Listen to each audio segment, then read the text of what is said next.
Bismillahirrahmanirrahim. Assalamualaikum warahmatullahi wabarakatuh.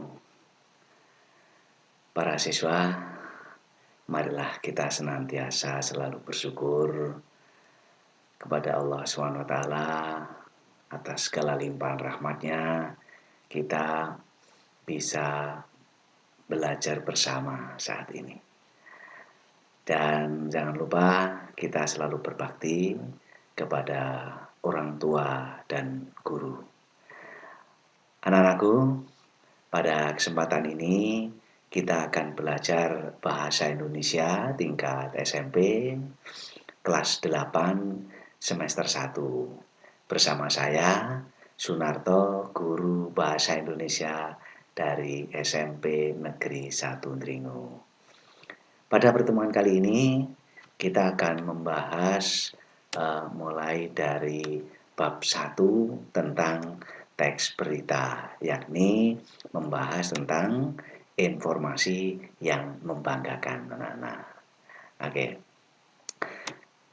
Pada teks berita kali ini, ya, pada bab 1 ini membahas 4 KD sekaligus, yaitu KD 3.1, 4.1, 3.2, dan 4.2. Nah, apa yang akan dibahas pada materi 3.1, yakni KD yang membahas tentang mengidentifikasi unsur-unsur teks berita. Sedangkan KD 4.1 yakni menyimpulkan isi berita. Selanjutnya 3.2 menelaah struktur dan kebahasaan, dan 4.2 menyajikan data dan informasi dalam bentuk berita. Nah, jadi dalam satu bab ini kita akan membahas 4 KD. Namun pada pertemuan kali ini kita akan fokus ke 2 KD saja, yakni KD 3.1 mengidentifikasi unsur-unsur teks berita, dan 4.1 menyimpulkan isi berita. Mari kita bahas pada 2 KD tersebut, ya. Nah, KD 3.1 mengidentifikasi unsur-unsur teks berita, dan yang kedua menyimpulkan isi berita, dengan tujuan anak-anak nanti setelah selesai belajar tentang KD 3.1, kalian diharapkan atau siswa mampu mengidentifikasi unsur-unsur berita, ya. Jadi kita identifikasi nanti apa sih unsur-unsur berita itu. Oke. Berikutnya tentang KD 4.1 yakni menyimpulkan isi berita. Setelah kita belajar tentang unsur-unsur teks berita, diharapkan kalian nanti mampu menyimpulkan isi dari sebuah berita. Oke. Itu tujuan dari 4.1, ya. Jadi Bapak ulangi karena ini penting. Setelah belajar, anak-anak nanti diharapkan mampu mengidentifikasi unsur-unsur berita. Yang 4.1, setelah selesai belajar, diharapkan kalian mampu menyimpulkan isi berita. Oke, berikutnya sebelum kita belajar tentang unsur-unsur berita, bagaimana cara menyimpulkan, alangkah baiknya kalau kita belajar tentang definisi dulu. Nah, dalam teks berita itu nanti yang kita bahas ada 3 poin. Yaitu yang pertama, yaitu tentang definisi teks berita. Berikutnya kita akan belajar tentang mengidentifikasi unsur-unsur berita. Dan yang ketiga, kita belajar untuk menyimpulkan isi berita. Oke. Selanjutnya, marilah kita bahas tentang definisi dari teks berita. Oke, ya. Ya, apa definisi teks berita? Kita lihat, ya, dari Kamus Besar Bahasa Indonesia. Apa itu berita itu ya. Mari kita lihat Kamus Bahasa Indonesia. Nah, oke, ini. Kamus Besar Bahasa Indonesia ya, menyebutkan bahwa berita itu adalah cerita atau keterangan mengenai kejadian suatu peristiwa yang hangat. Atau kabar misalnya ini. Semalam dia mendengar bahwa kampungnya dilanda banjir. Nah, ini sebuah kabar, sebuah berita. Nah, yang kedua, berita bisa identik dengan laporan. Ia bertugas membuat berita harian. Nah, ini sebuah laporan. Sedangkan yang ketiga, berita bisa berarti pemberitahuan atau pengumuman. Contohnya adalah berita redaksi. Itulah yang definisi tentang teks berita, tentang berita maksudnya berdasarkan Kamus Besar Bahasa Indonesia. Nah, jadi anak-anak, dari kamus itu bisa kita simpulkan bahwa berita adalah bentuk cerita. Nah, ya, jadi teks berita, kita belajar teksnya, itu adalah bentuk cerita, laporan, pemberitahuan, atau pengumuman yang berisi suatu kejadian atau peristiwa yang hangat. Nah, yang hangat ini maksudnya yang sedang terjadi atau yang terbaru, yang sering disebut dengan berita aktual. Jadi berita aktual itu berita yang hangat, yang sedang terjadi, yang terbaru. Nah, bukan berita yang lalu, ya gitu ya. Oke. Bersifat penting, menarik, tersusun sistematis dan lengkap, tidak berpihak. Nah, disampaikan kepada masyarakat melalui media, ya baik itu media cetak maupun media elektronik. Oke, itulah definisi dari berita. Selanjutnya kita bahas ada 6 ciri teks berita. Ya. 6 ciri teks berita. Apa ciri pertama? Nah, yang pertama adalah berita itu faktual. Nah, tadi itu ya. Berita itu adalah faktual. Jadi yang dimaksud faktual adalah berdasarkan fakta. Nah, jadi berita itu harus ada faktanya, benar-benar terjadi, ya, bukan pendapat orang, ya, atau opini. Jadi berita itu ciri pertama faktual, berdasarkan fakta, benar adanya, ya, atau benar-benar terjadi, itu sebuah berita. Kemudian ciri yang kedua, aktual. Jadi yang kita sebutkan, apa itu aktual? Aktual adalah kekinian, terbarukan, yang sedang terjadi, baru saja terjadi, ya, yang terkini, ya, bukan yang lalu. Ini berita. Oke. Ciri yang ketiga yaitu adalah unik atau menarik. Ya, unik atau menarik.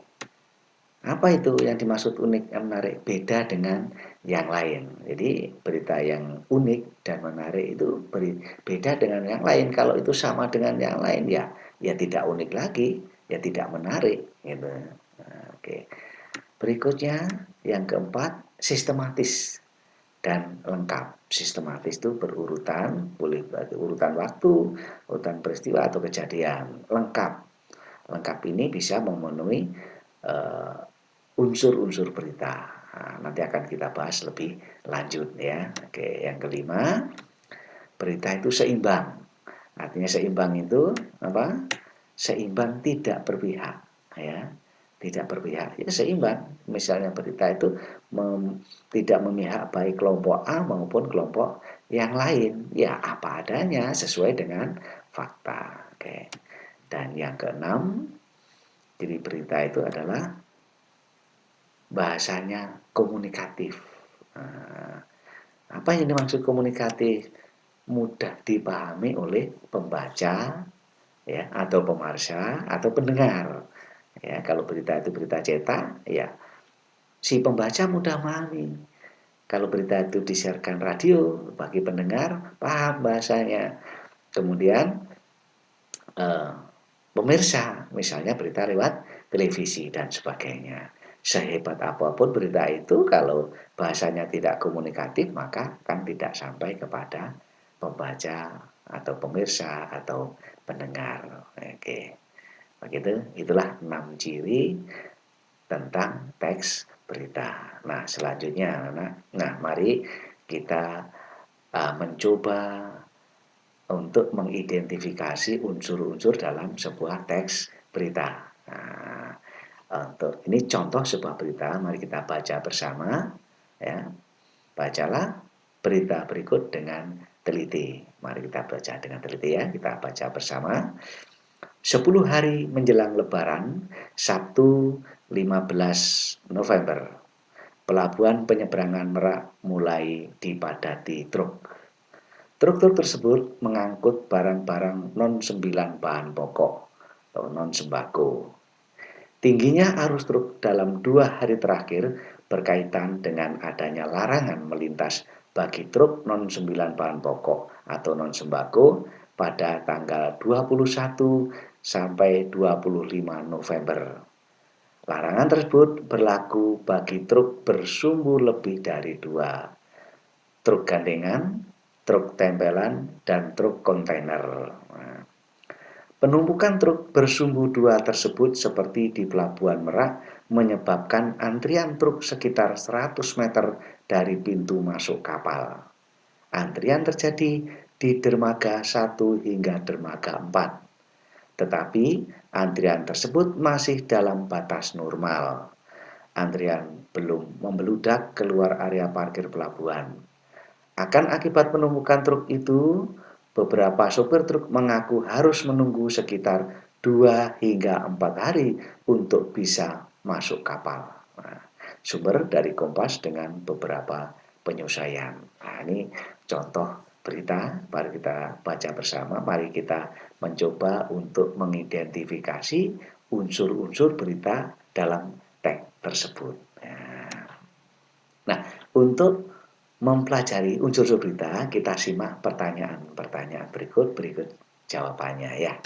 Oke, jadi dari pertanyaan kemudian jawabannya, nanti kita akan belajar tentang unsur-unsur teks berita. Nah, oke. Pertanyaan pertama, peristiwa apa yang terjadi? Nah, jawabannya apa? Nah, peristiwa yang terjadi adalah padatnya pelabuhan Merak.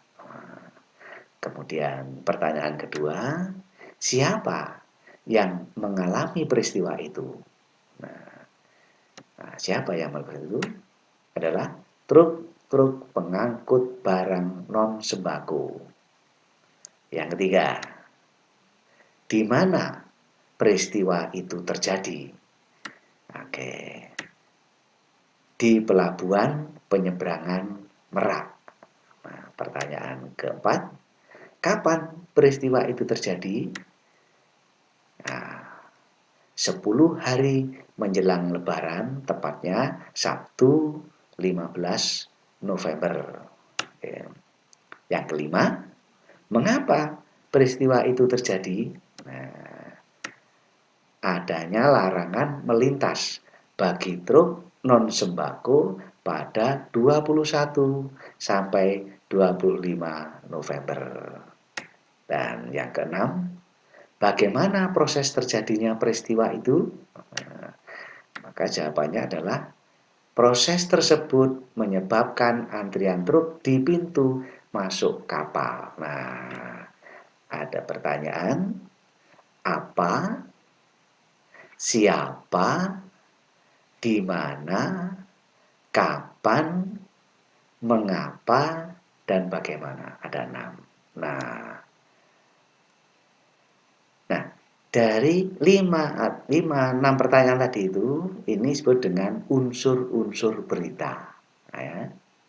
Saya ulangi. Ya. Pertanyaan apa, siapa, di mana, kapan, mengapa, dan bagaimana itu disebut dengan unsur-unsur berita. Gitu ya anak-anak ya, paham ya? Oke. Nah, ini nih kita lihat ini ada contoh bagian itu untuk memperjelas lagi ya. Unsur-unsur dalam teks berita. Jadi yang pertama what, apa ya. Kedua where, di mana. Tiga kapan, when. Kemudian berikutnya adalah siapa, who. Terus mengapa, why, dan bagaimana. Nah, inilah yang disebut dengan unsur-unsur berita ya, yang sering dikenal dengan istilah adik Simba. A, apa, di mana, K, kapan, S, siapa, M, mengapa, B, bagaimana ya. Unsur-unsur berita apa? Adik Simba, apa, di mana, kapan, siapa, mengapa, dan bagaimana.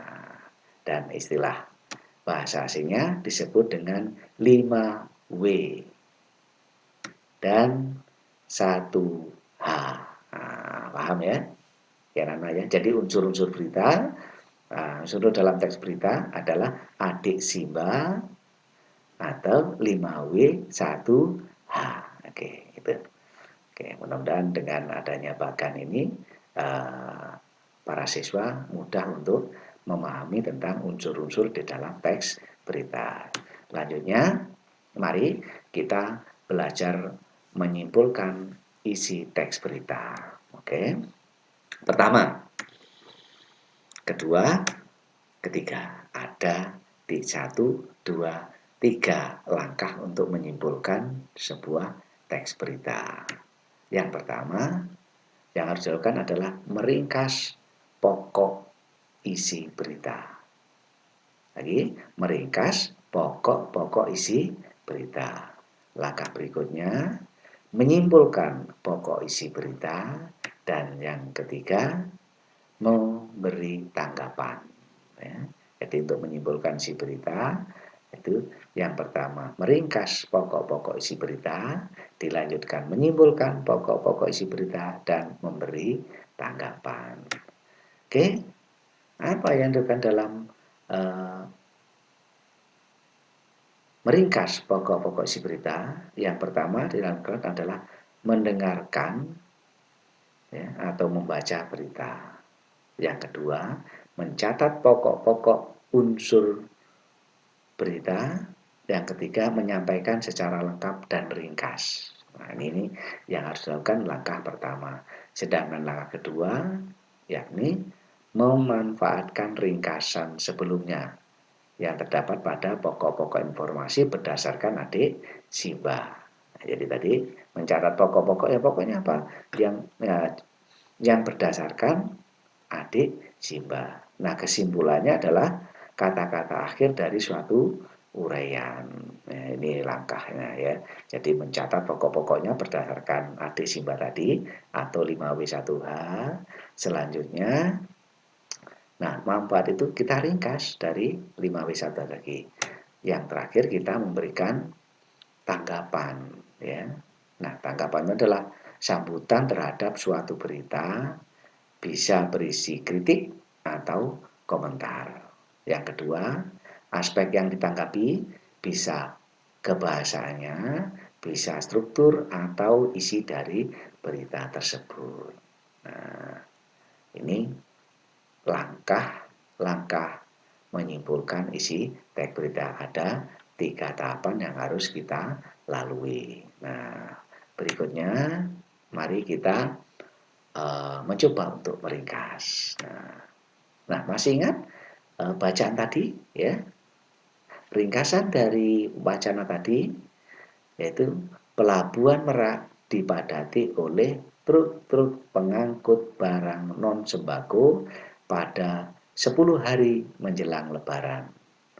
Sabtu 15 November Kondisi tersebut disebabkan adanya larangan melintas bagi truk non-sembako pada tanggal 21 sampai 25 November.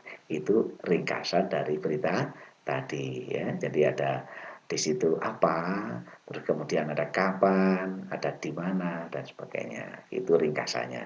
Nah, berikutnya kesimpulannya apa dari bacaan tadi atau berita tadi? Ya, kesimpulannya adalah berita tersebut menyampaikan informasi tentang padatnya pelabuhan Merak oleh truk-truk pengangkut barang non-sembako pada 10 hari menjelang Lebaran. Nah, kemudian berikutnya, berita tersebut menginformasikan pengenalan pusat kebudayaan AS di Indonesia oleh Kedutaan Besar Amerika Serikat.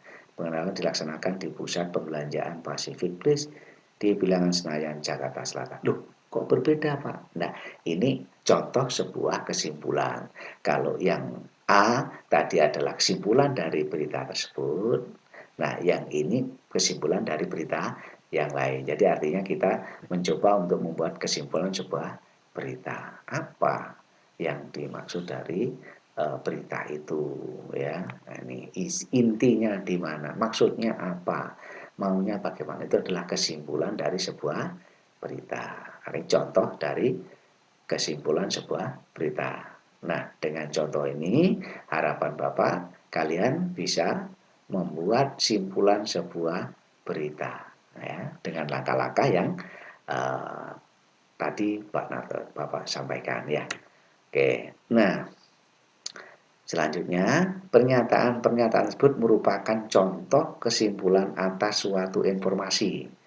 Nah, adapun yang dimaksud dengan kesimpulan adalah kata-kata akhir suatu uraian. Di dalam kesimpulan harus memuat unsur-unsur berita dengan rumusan lebih ringkas dari berita aslinya.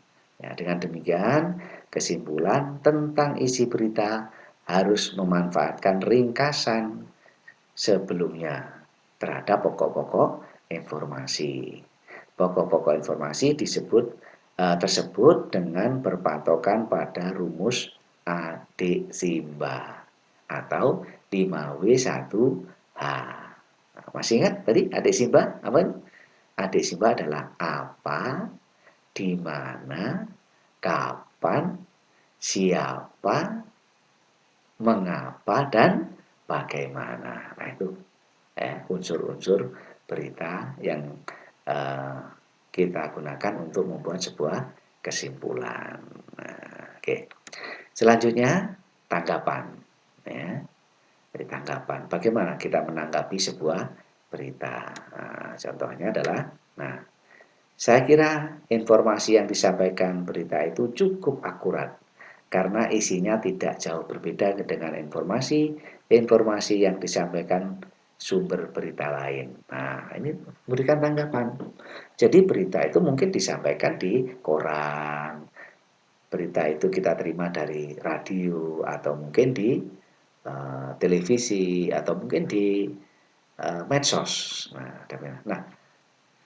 ini menanggapi karena di medsos, kemudian di televisi maupun di koran ini sama. Nah, kita tanggapi, oh, saya kira berikan tanggapan. Nah, saya kira berita ini sama. Oh, berarti berita itu akurat. Ya, yang disampaikan itu cukup akurat karena isinya tidak jauh berbeda dengan informasi-informasi yang disampaikan dari sumber yang lain, baik itu media massa, baik itu maksudnya media cetak, media elektronik maupun di media sosial, misalnya seperti itu. Nah, kita lihat contoh lain, misalnya informasi yang disampaikan berita tadi malam masih diragukan kebenarannya. Setelah saya cross-check dengan berita dari sumber lainnya, ada yang berbeda, terutama di dalam menyampaikan informasi jumlah korban. Nah, jumlah korban tidak sebanyak dengan yang diinformasikan dalam berita itu. Nah, ini berita itu tidak akurat. Mungkin berita itu diterima dari media sosial.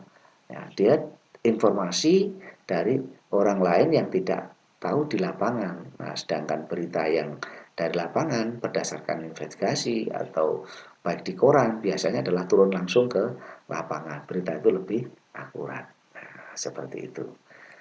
Oke, yang C, bahasa yang disampaikan berita itu cukup jelas. Nah, ini tadi masalah kebahasanya. Sebagai pendengar, mudah untuk memahami informasi yang disampaikan penyampai berita. Nah, kalau pendengar ini siapa? Kira-kira berita apa? Berita radio. Ya, itu ya. Ini contoh kita menanggapi sebuah berita. Oke. Nah, itu anak-anak apa yang kita bahas pada kesempatan ini. Mudah-mudahan bermanfaat.